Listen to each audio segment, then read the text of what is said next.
Grief is such an overpowering emotion, especially after losing someone so close to you. It can take months, years, even decades to get back to normal, if that's even possible after experiencing a significant loss. This podcast was created to help you move through and release the emotions, allowing you to heal the hurt and begin living again. Listen in as I chat with medical professionals, grief workers, and people who have first-hand experience in losing a loved one, what their experience has been, and what they did to help heal themselves and those around them. Life isn't always sunshine and rainbows, but I believe there is always a silver lining if you're willing to look. Welcome to the Release Podcast.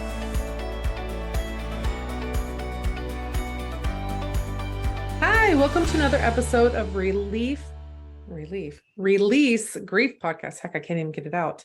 And today I have Amy on the line with me. Well, actually in Zoom, we're going to see each other. And today we're going to talk about the moments that you don't get to find, like the peace and the closure and all those things with grief. I know that when she answered a couple of the questions in there that she had mentioned this. And so I really want to dive into this one because this impacts people not only like when they lose a loved one, but also when they went through a traumatic event, also when they've had a massive breakup with a significant other or something like that, or they just aren't able to find closure with whatever they're dealing with. So Hi, Amy, welcome to the show. And yes. Thank you, Bea. Thank you for having me. Yeah, you're welcome. And I know I alluded to the whole not getting closure with the grief and stuff like that. Can you go ahead and tell me a little bit about that one specifically? Because that one extremely caught my attention. Well, not having closure with the grief, just not being uncomfortable with the outcome of the case. It goes back to 1986 when I was 10, and the story happens like this. I was on a boating rendezvous with my family. My dad is the past commander of a power squadron in Virginia, and it wasn't an uncommon thing for us to spend our summers yachting. And we had just come home from a boating rendezvous, and my mom grabbed the newspaper in the mail like we always do on the way in to the house. And my dad's unloading luggage and, washing down the boat. And I'm just doing my normal 9 and 10-year-old stuff. And I remember my mom coming to my dad and saying, Lisa's missing. And Lisa was my babysitter at the time. And she was a friend of my parents' daughter in the boating rendezvous that we were with as well. So they came home. So her parents were with you? At the time, I don't remember if they were with us at that specific rendezvous. It's so long ago, and I was so young. I'm almost middle-aged now. I'm 47. So those things kind of like beyond like forgot. Right. And then, the mind tends to forget some things as well, like out of stress. Sure. And so I forget how I came to know, if my mom brought it to my attention. I think like I heard them saying things, and I looked at the newspaper myself, and I was just kind of like trying to piece together things, and I was in shock and like confusion, and my things were racing in my head. And at 9, 10 years old, you don't really understand what missing means. You hear it, and in the 80s, kids that went missing, like there was like the whole milk carton thing.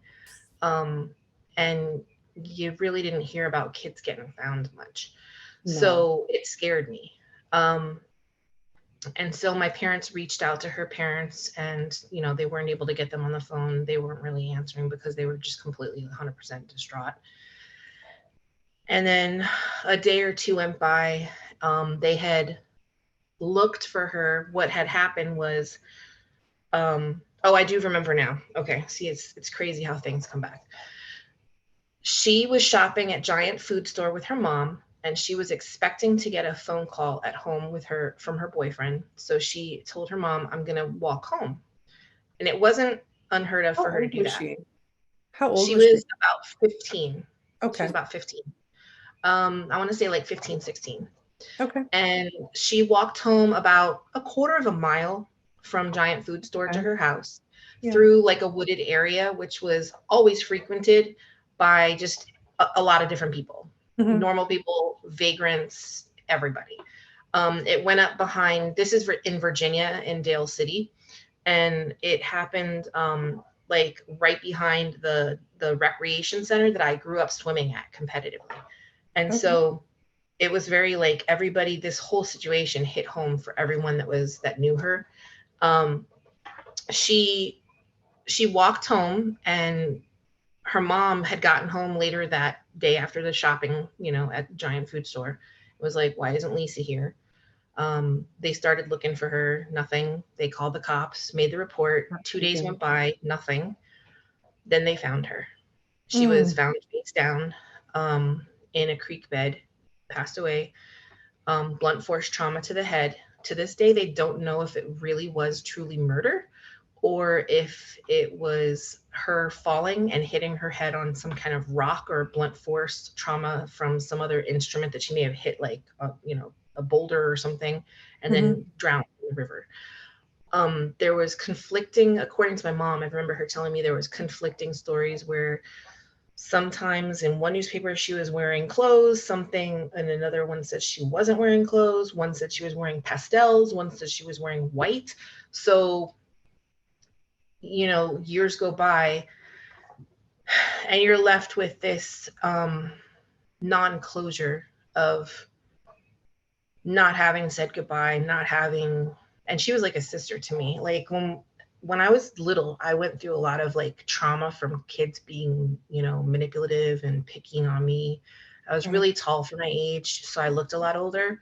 Mm-hmm. Um, when I was little, I had a girl pick on me, and she put gum in my hair, and I remember I told Lisa about it, and um, she comforted me and told me, like how to kind of approach the situation. And I talked to an adult at school about it, and so she helped me through certain things when I didn't know how to talk to it with other people, because I felt closer to her, like a sister. Right. And as an only child, it was important for me to find somebody that I could talk to. Not that I couldn't have talked to my parents, because they were always there for me. It's Right. just more comfortable talking to someone closer to your age that you feel like you have more in common with, that's the same Right. gender that you can associate with. Absolutely. So, the whole thing happened where we went to the funeral, and I remember to this day it was like the worst experience of my life. I remember walking up to the casket and getting up there, and they had her covered with several layers of like pastel covered like tulle, Okay. because remember she was like, I guess I couldn't really tell because I didn't look for very long.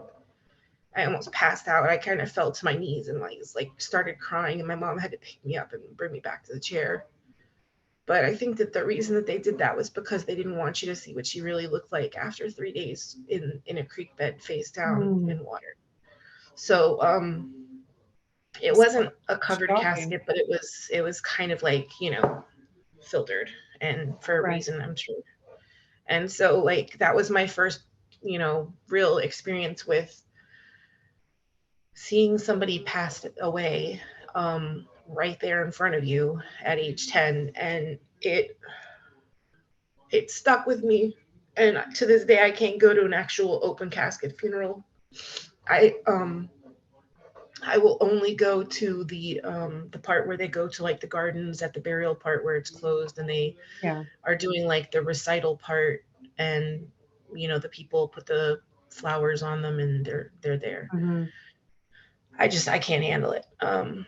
And I don't know how I'll handle it when my parents pass away. I'll probably just have a closed casket and have that there for people. I just because um It's a I, lot, I, yeah, it's the feeling especially just, for a young one, going through yeah. something like that, the emotions, and it's, back in that day, because I'm from that day, I was raised in that day as well. We didn't talk about death. We didn't talk about funerals. We didn't. We didn't Yeah. talk about any of those things. Like it's way more talked about now than back then. And Hmm.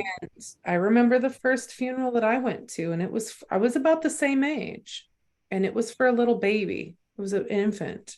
And That's devastating. that funeral stuck with me. I didn't go to the down to the casket because I can't go look at the person in the casket because I don't want that to be the last vision I see of that person.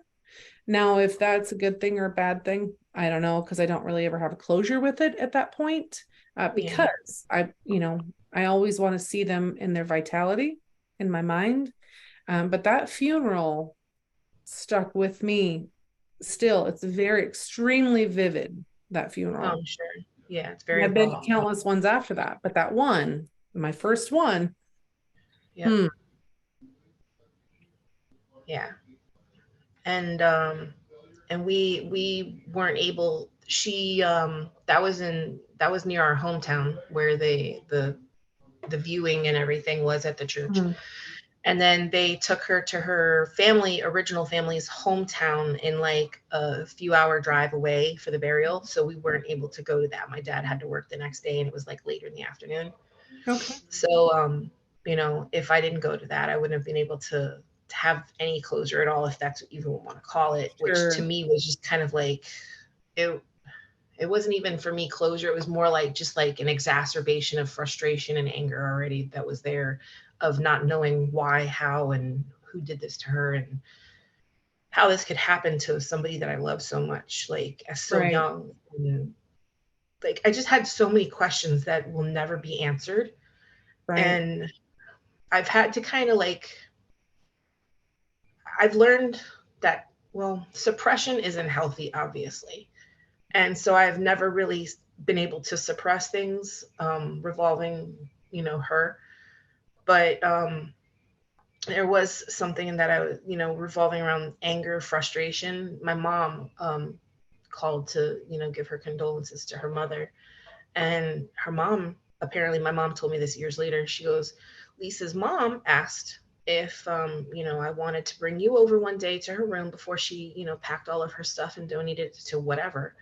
mm, Because she had invited her girlfriends, her daughter's girlfriends, over to pick out stuff. Now she has sure. unicorns. She loved unicorns. Her walls were just covered in unicorn tchotchkes. Sounds like my Um, type of gal. and it was just really ironic because I loved unicorns. I was a rainbow bright freak. So I would have loved to gone over there. She just didn't. My mom just, for some reason, at the time in her mind, she said, "I don't know if that's healthy for my daughter. Let's not do that." And I was mad at my mom for the longest time after she told me that, because I really would have liked to have some little commemoration of her, But Mm. honestly, it's irony that life later, in college, how things kind of come around, full circle. Mhm. I started having interests in joining a sorority to have that like sisterhood kind of feeling and Oh, have like that full community feel on university campus.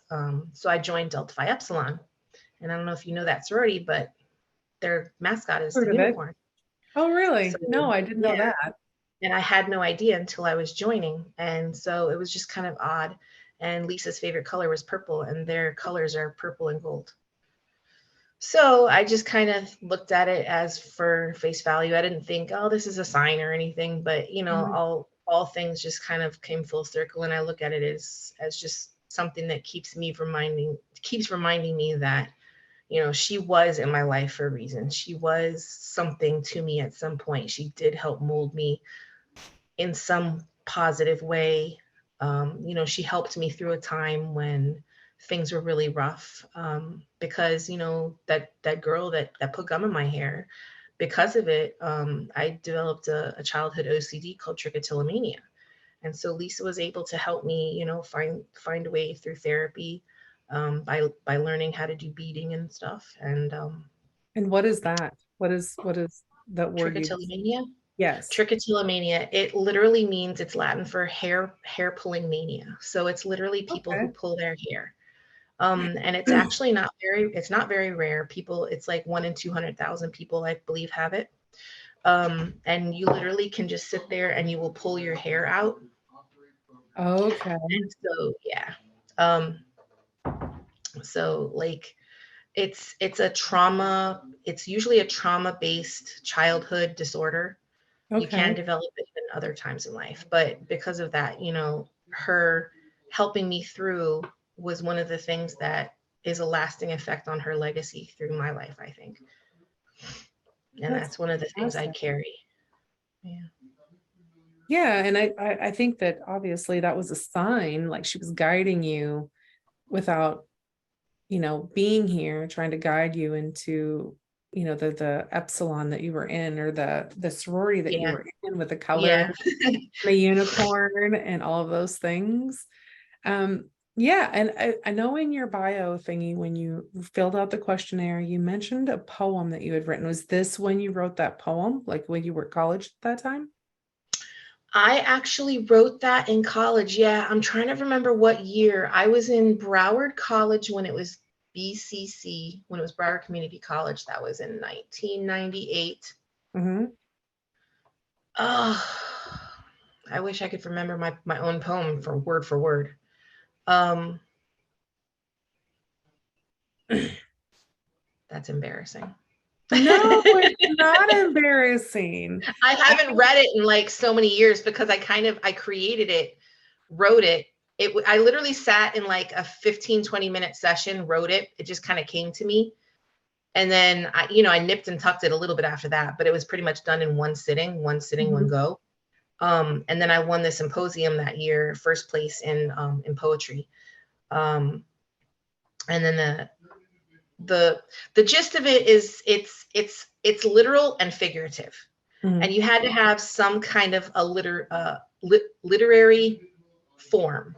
So it Okay. had to either be like a haiku, or it had to be like quatrain, or something like unique about the form, and it had to have some kind of literary terminology.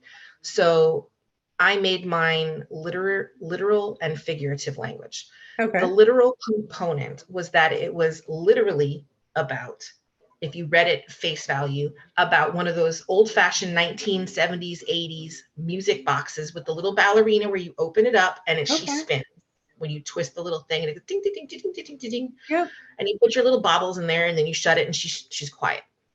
Mm-hmm. Well, the figurative component was about how I felt at the time in my life, where I was like that girl in the box, where anytime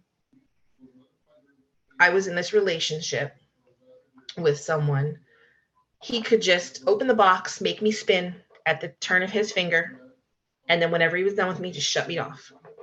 Oh, wow. And and That's that's powerful. and that's the figurative component. Mm-hmm. So that's how I felt in this relationship, and I never even had one of those music boxes. So I don't even know. I don't remember even how it came to me. I think a friend might have had one that I've seen, or I know Okay. I've known of them. But it's not like I was looking at it one day and went, "Oh God, I feel like you." It Yeah. just it was just something that happened. Yeah. I think grief, when it touches us deeply, I think that it gives us, a lot of times we sit and we think about things. We think, Hmm. well, what about this? What about that? And sometimes we think, gosh, I feel exactly like this. It's like always on display, always having to perform on cue, doing these things. And so, like with grief, when we're going through it, sometimes we get caught going through the motions. We Right. don't really actually process the stuff, just there. Okay, I'm expected to cry now. We do it. Hmm. Okay, I'm expected to wear black nonstop. Okay, let's do this. Okay, I'm expected to do X, Y, and Z. I'm expected, okay, this is month 3. Yeah. I'm expected to be this way. And it's almost identical to that little music box. It's like when it's flipped, Hmm. oh, I'm on, Yep. I'm spinning around, which has the same connotations with everything. And Yeah. so, what things did you do to help you? I know you were only 10 when it happened. And so, caught in a whirlwind of emotions, and the parents, are in a whirlwind of emotions and trying to do what I probably, or what you think that they did best for you. But what did you do to like help yourself through these things with I the, threw myself into nature. okay. It's the only thing I knew how to do. We lived up against the back of an old retired farm in Hmm. Virginia, in Dale City. And our house was like an old, like a little plantation-y looking, double pillar looking, um, white with green home. And it was really cute. And it backed up against this farm. And there was like a thin little part area of woods in between it, and I would just envelop myself in nature. I That's why I loved poetry from a young age. My dad had a lot of books in our house. I always had National Geographic at my disposal, Reader's Digest, and a lot of really good classics like Poe and Thoreau, and a lot of really good nature lover stuff. And my dad was really into oh gosh, now I can't remember it. It's gonna drive me nuts. Take Me Home, John Denver. Oh yeah. My dad's favorite all-time singer, John Denver. And so um, it's like the ultimate for me to always go back to nature when I am having trouble, which is why Hmm. I'm an ambassador for the Save Our Monarchs Foundation, because it's where I feel the most at peace with things as they are. Because nature nature doesn't know in its like in a human heart, it has the ability to create anger and chaos. Nature doesn't create anger and chaos in its heart. Animals only fend for themselves and bite and defend themselves out of need, not Right. out of want. Right. So I always throw myself back into nature because that's where I feel safest. That's where I feel at peace. That's where I feel in control. And I'm a control freak, perfectly honest. And I deal with that on a daily basis as much as I can because, for me, nature's my therapy. Yeah. Well, I definitely understand the control portion of it. And I love the nature. I was just on another podcast previously, not today, but a couple days ago, and talking about my garden. I love my garden. I go in there, like if you do X, Y, and Z, this is what you get. Like it's Mm-hmm, not complicated, it's not difficult, it's mm-hmm. everything is connected, everything is related, and you can just sink your hands into dirt and Yep. just know that it's good and it's healthy and you're providing something, whether Yeah. that's a plant that you're raising or whether you're just grounding yourself. Like Yeah. It's I like love, back to basics. yes, yes. I mean, ashes to ashes, dust to dust, we will all end up there at some point in time. It's true. And with the learning and all that stuff, the books, I have a huge affinity for books. Me And too. growing up, I was by myself quite a bit of time. It wasn't necessarily like my parents left me or anything like that. It was just I was the youngest of my family, and my Mm-hmm. brother is almost 5 years older than me. So, I mean, that's just like two different, families right there. And Yeah. so it's always by myself. I tend to read because that was a story that would take me out of the current situation, which is you're never in a good situation when you're a child ever. And so for me, it was books. They transported me to this magical place that I could Yeah. just always just open the pages and just immediately immerse myself, no matter where I was at in the world, no matter where we were at, what house we were in, what family we were visiting. I could always escape anything I was at by just opening the pages and throwing myself into a book. So, It's ironic that you say that because I'm a reading teacher. oh, nice. I love Yeah. that. Yeah, I love writing books. I always told myself when I was a little girl, I was going to create that environment for another little girl to be able to Oh, open the pages and transport herself from where she's currently at to another dimension. I love And that. I haven't quite gotten there yet, but I'm getting there. I'm getting there. Life's a journey. Life's a journey. We're Absolutely. not in the grave yet. No. But going back to the perfectionism part, Hmm. that I think happens more often than not when people lose someone. Yeah. Grief plays a big one. I know when we lost our daughter in 16, I was petrified when my kids wanted to go do anything. And I started holding myself up in our house. And I'm not generally a person that just, I'm not generally a hermit, but I had become a hermit. And so I know that you are part of the prime queens. You're a state queen. Yeah. Prime pageants. I'm sorry, I was Yeah. losing my words there for a second.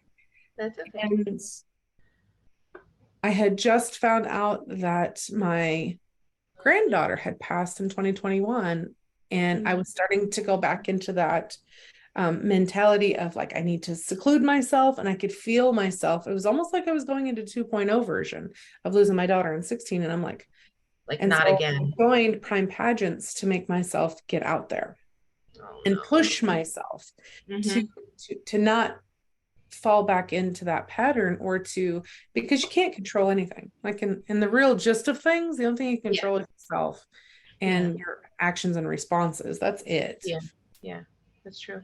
But we try to control everything else. And so I love that you're mentioning that, because a lot of people don't talk about that, the perfectionism in the, not the perfectionism, but the controlling. Like, you're wanting to control the day, you're wanting to control the things around you as much as you can, and in reality we just can't. Yeah, I've had to learn how to let go of the reins and give my children what's the word? Not monotony. Sorry. I don't know. You're about like me with the words today. Reading an English teacher brain fart. Give them their option of what they want to do. I'll just go with the basic stuff. Yeah. Yeah. And it's so true. Like, I had to step back with my kids and say, you know what, that's fine. Take the precautions that are needed. But go have fun. Go have fun. And I had to be okay with the fact that if something happens, something happens. Yeah. But I can't make them stay here and live a life of boredom and adultery and lull. Instead, they're young, they're teenagers, they're early 20s. I read it a long time ago, and I constantly remind myself when I kind of mentally start getting that little horse blinds of you're in that little zone, Amy. And I'm like, you've probably heard it too, Faith. When you want to make God laugh, tell him your plans. Oh, yes. Yeah. So things are already decided for. Like, my mom explained to me, I used to go to church with her a lot. She lives about half an hour from me now since we moved north in Florida here. So I'm closer to her now. Maybe I'll go back with her to church and start going back with her and Dad again, like old times. It might be fun. Be fun. You never know. I pick up the most randomest knowledge at the most randomest places, and stuff that pertains to where I'm at in my journey, because I believe that we're just going from one grief moment to the next grief moment to the next grief moment, with little splurges of happiness in between. Yeah. But how we deal with each one of those, instances is what carries us, hopefully, through the next ones. Exactly. Yeah, I get it too. But it's so tough.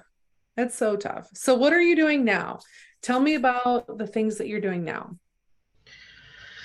Well, one of the things that I'm doing now is obviously the pageant. It's a self-care pageant, the Prime pageant, as Mrs. Florida Prime 2023 Division 4.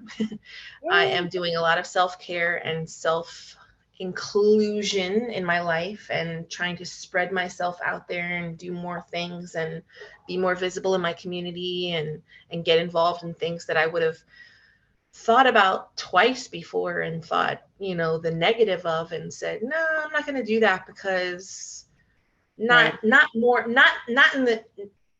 the mindset of what am I going to get out of it, but more in the mindset of like thinking the worst case scenario, something bad's going to happen. I'm very much like that. My husband's like, you're always like, why do you think like that? The worst case scenario. Because I'm with childhood trauma comes, with childhood trauma comes those expectations of something bad's going to happen. So I need to mentally, physically, spiritually prepare myself for the brunt force of this thing that's going to happen. So that's where the control comes in. Yes.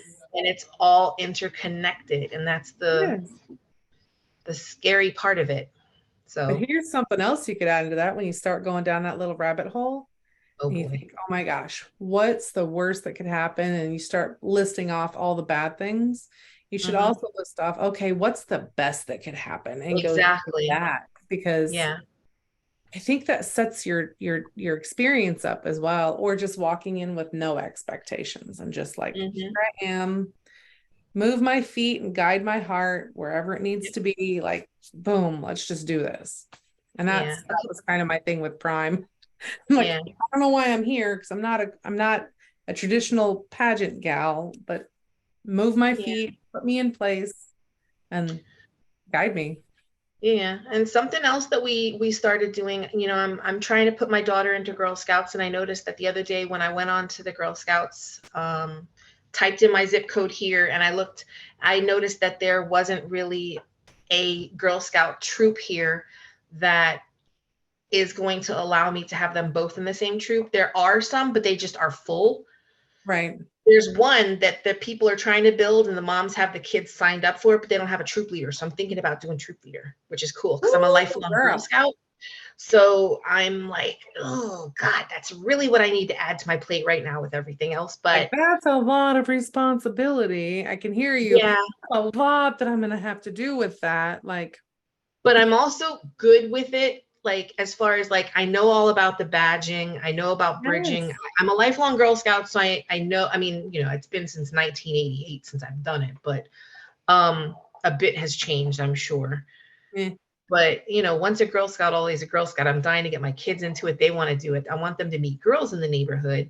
Plus, yeah. it's gonna allow me to like expand on my ability to be more social, which I love. I'm very social. I don't know if you Plus saw your my nature post. stuff. Hmm?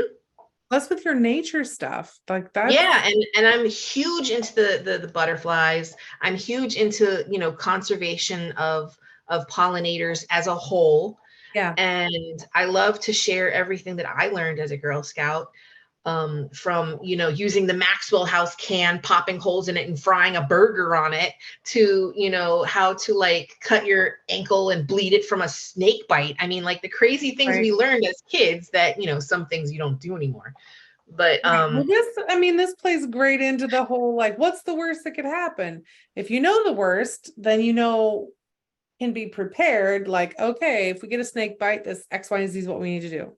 If we yeah, break an arm, X, Y, Z is what we need to do. I mean, so there are good things that come from all of these things. Like, hmm uh, I know that her passing back in the day was tragic and all of that, but there's a lot of things you learn from it that yeah, carry with you today to help you and your yeah. girls and those around you. So I know it might seem trite, and I'm sure people probably say it all the time, but I kind of, even I've thought it to myself before, and I've never said it out loud, but I kind of would like to do a lot of stuff in my life to make up for the things that she never got to do. She didn't get to go to prom. She didn't get to have a wedding, kids, whatever, grandkids, great mm, grandkids. So all the stuff that Lisa isn't gonna be able, I mean, she would have only been 52. right. She's only 5 years older than me. Hmm. So we would have still been friends. Right. And it's humbling, scary, sad, and frustrating, because what could have been, should have been, No, you can't live for yesterday, but you can't forget it either. So it's hard. no, I agree with that. I know they talk about looking forward all the time, but you still have to remember the things in your past that happened, and you have to, try as you may heal from them as much as you can and keep moving. And it's still like the healing part is still an ongoing journey. I Oh don't yeah. think it will ever end, because Yeah. as soon as you get to one place, there's just more healing that you have to do. Like all those There aren't triggers. And we don't know there because aren't there's never a enough beginning and an end. there aren't enough antibiotics in the world to fix what it is. No. But yeah. So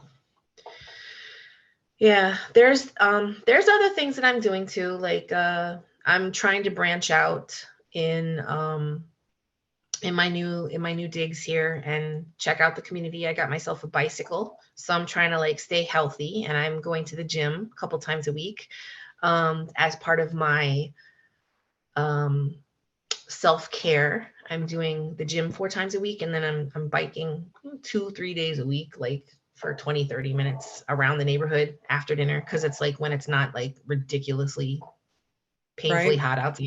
Yes. Um, because right now, if I walk to the mailbox and back, I need a shower, like a full Yes. shower. Yes. So Humidity in it's Florida is no joke.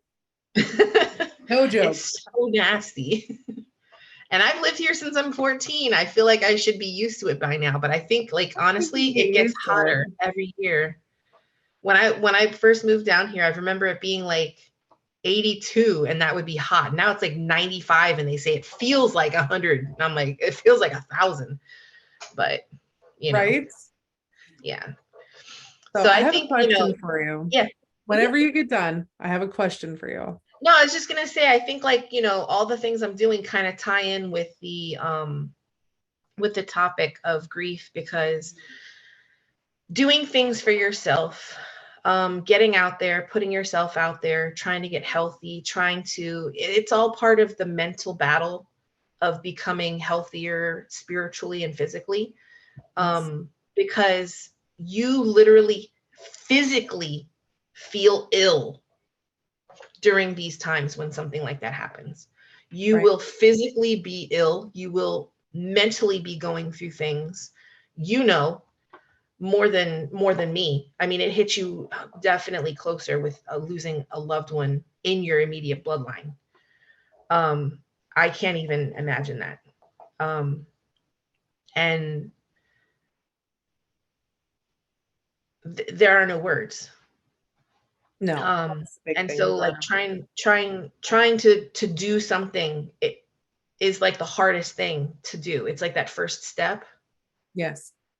And the only thing I can connect it to even closely is after like a really, really, really intimate relationship with a loved one that you lose to them leaving you and Mhm. moving away, not wanting to be with you anymore.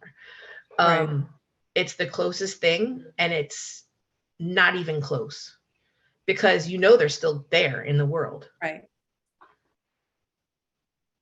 And in some ways, that can even be a different kind of pain, and as painful, but Oh different. yeah. So, I think that grief is everyone experiences grief differently, but I think that even every like death is different as well. mhm, And so it's everyone has their own journey and what their battle is coming into it, how old they are, their relationship with the person that they just lost. Like all of these things play a huge factor with your own processing of grief and your own mhm, your own journey through journey. grief or in grief or however you want to say it. I think it's just different for every person. It's just like a fingerprint. It's going to be Yeah. absolutely and completely different for each individual that's on the journey. Yeah. I'll So, be I'll be honest with you. One of the things that I did want to talk to you about was my two children. Sophia is 9 and Molly's 11. Um, and I'm not a helicopter mom by any means, and I give them their space. They're not allowed to go beyond my sight, obviously, in the front mhm, yard without me. But and they attend the school that I teach at because of convenience. mhm, But you know, because of Lisa's disappearance, I am more alert. I am more protective. I am right, more on all the time because of that. right, And it is in the back of my mind that children disappear. right. It is not even in the back, it's in the forefront. It's right in between my eyes. Um, and they know about it. They know that one of my friends that was dear to me, that was my babysitter, was missing, never Mhm, found. They don't know what happened to her. I didn't go into details to scare them. right. But I did give them that story because I want them to know the realities of the world so that they are alert too, you know. So the gist of what they understood from the story is that I was babysat by somebody who was 5 years older than me, that was about 15, and that we went on vacation, and then when we came back she was missing and she was never found. Mm-hmm. And we went over some of the situation with it, like, do you go through the woods by yourself? Is it safe? No. Okay. Well, did we know that back then? Yeah, but did we take chances? Did we, things were different back then. Were they really? Or did we just kind of take things for granted? I mean, I don't know. Don't think it was in our face as much. Yeah, it So it wasn't wasn't so talked about at prevalent. all. We didn't have social media. So it Yeah, wasn't all over social media at all, like the 1-800 hotlines, and stuff like that. We literally lived by the front page news and the milk cartons was how exactly. we, and the flyers that were posted up. And Yeah. we did get all of those. No, but no, I can see why you would talk to your daughters about that. Absolutely. I But told them, when we were kids, it was don't take candy from strangers. Do you remember that? Don't take candy from yes. strangers. And the whole Don't 10 don't. o'clock, you know where your children are. Like we were Yeah. left unsupervised quite a bit. Oh, I would Oh, disappear yeah, at hours 8. on end. At 8 in the morning. I would get up, get my own cereal, out at Saturday in the morning. Cartoons would be done by around 10 o'clock. I'd be gone on my bike until lunch, drink from the hose with my friends on our bikes to 7-Eleven with my what was it, $3 a week, $5 a week, depending on how old I was. Right. I earned that money. Yeah. I had to do a lot of chores, a lot of Right. raking leaves, Slurpees with friends, come home for a Yeah. peanut butter jelly sandwich that you made yourself, didn't ask mom, or a fried bologna sandwich. If you were lucky, you came home to mom was, making it for you because she felt really good.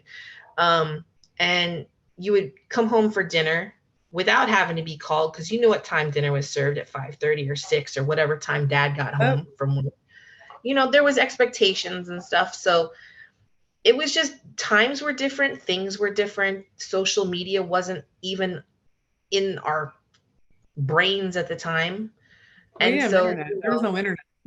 yeah, there was no internet for us. I mean, there was probably like the forethought from maybe the FBI or like some other intelligence Right. agency or And something. there wasn't cell phones. I mean, I know. I think that they were coming out with them by I think the end of the 90s, but they were the big blocks that would go in your car and they would be Yeah. attached to your car. Couldn't It afford them. looked like it looked like boop boop boop boop boop A boop. briefcase, Like a briefcase attached to your vehicle. right. So, but when I get what you're talking about, like with your daughters and stuff, and I've talked to my daughter as well, like walking alone in a parking garage. No. Mm-hmm. Bring someone with you that always be vigilant, keep your phone down, pay attention. Like these are the things as women we talk about because we are preyed upon. Like that's common knowledge. Women are preyed upon. Yeah. And and she's like, Mom, you've been telling me this stuff for the longest time. I'm like, I know, because I want you to be safe. I want you to pay attention.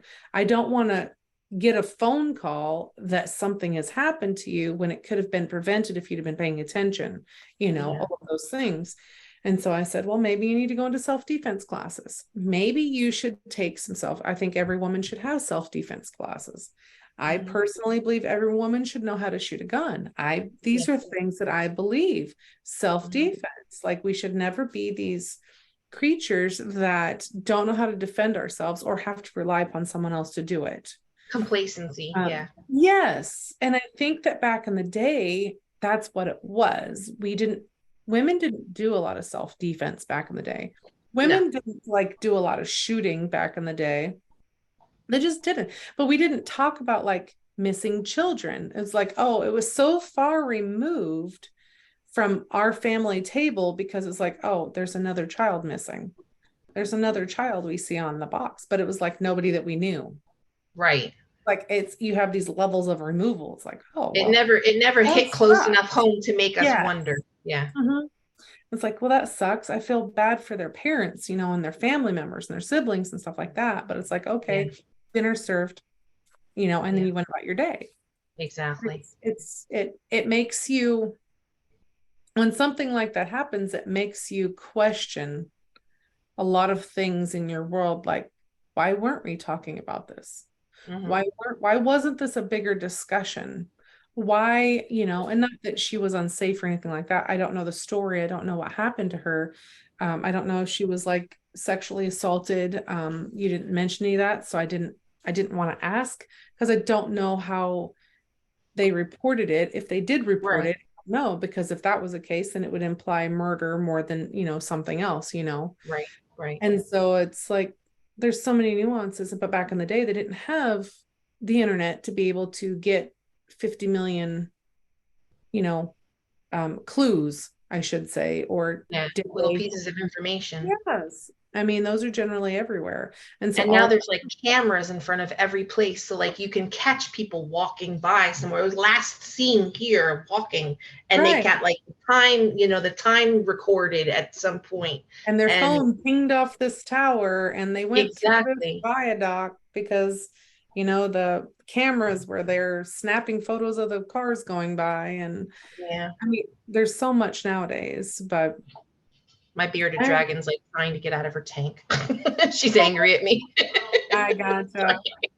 Um, no, She's I fine. just want to say thank you so much for coming on here and sharing that story with us. And I appreciate it. um, like some of the issues that you've gone through since then and how you've helped yourself transition through this process. Or it's never through, but I don't know how, I don't have the words to say it properly.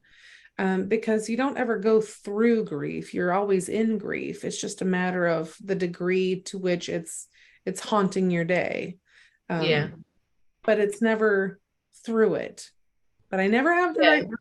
I don't know why this topic is so vast and so broad and so finite at the same time, but it just Yeah. amazes me. But I feel like we need to get talking about it a lot more to Oh, find for the sure. words and to create the words and the dialogue to all of the things, Hmm. normalize it a whole lot more than what we are. Absolutely. It's definitely a lot of more of a therapeutic thing for me Yes. talking about it with you than I think I've talked about it more with you than I've ever talked about with anyone ever before. I've never really gone through professional therapy Right. for it because it wasn't something I felt comfortable talking with my parents Right. about. And Well, it's just so many I just emotions, and you feel, I I think just never wanted to society has approach made it. us, yeah, Yeah. society has made us feel like we're less than if we have emotions and Hmm. feel bad about something. And why wouldn't we feel bad about this? Like, Like, what's wrong with you? right. Like this is a huge factor that's happened in our Hmm. lives, a huge event, and we can't even express it like how we need to. So this is why I say, grief is your own journey. If Hmm. you're called to cry that day, you're called to cry that day. If you're called to Yeah, be strong and lead an army, then be so strong be and it. lead an army. Like that's yours. No one Yeah, else can take that from you. And true. so, have you ever thought about writing your story, like writing a book about it? I'm actually in the process of writing about the OCD. I'm almost Okay. finished. I'm trying to finish it before the pageant, but we'll see if that happens because I'm still trying to write my other stuff before like the end of the month. Right. I hear you. So tick tock. TikTok, But TikTok. I agree with yeah, that. but So, I'd love to rack your brain about that off camera. See absolutely. what you We think. can totally talk about it. Um, Awesome. but I just want to say thank you so much, Amy, for being on here and sharing your story with everyone listening. It is truly my honor to get these stories out there, to talk about it, to normalize grief, to let people know that they're not insane, to let people know that, just because you've went through the denial doesn't mean you won't head back into it. Doesn't mean like Hmm. all things, like this is an ongoing process that we will be Absolutely. going through for the rest of our lives. Yep, for Um, sure. and so Thank you feel so much, free Faith. I to really appreciate you listening to me. absolutely. And all the links that she mentioned in this episode will be down below or wherever they go. but they will all be available so people can follow you and find you and love on your stuff and all the things. Thanks, guys. See you in the next episode. Thank you so much for listening to this special episode of Release. All the links plus a few extras are posted in the show notes below. And if you think someone you know could benefit by listening to this episode, please share it with them. And as always, keep going, keep being, keep doing. You are amazing.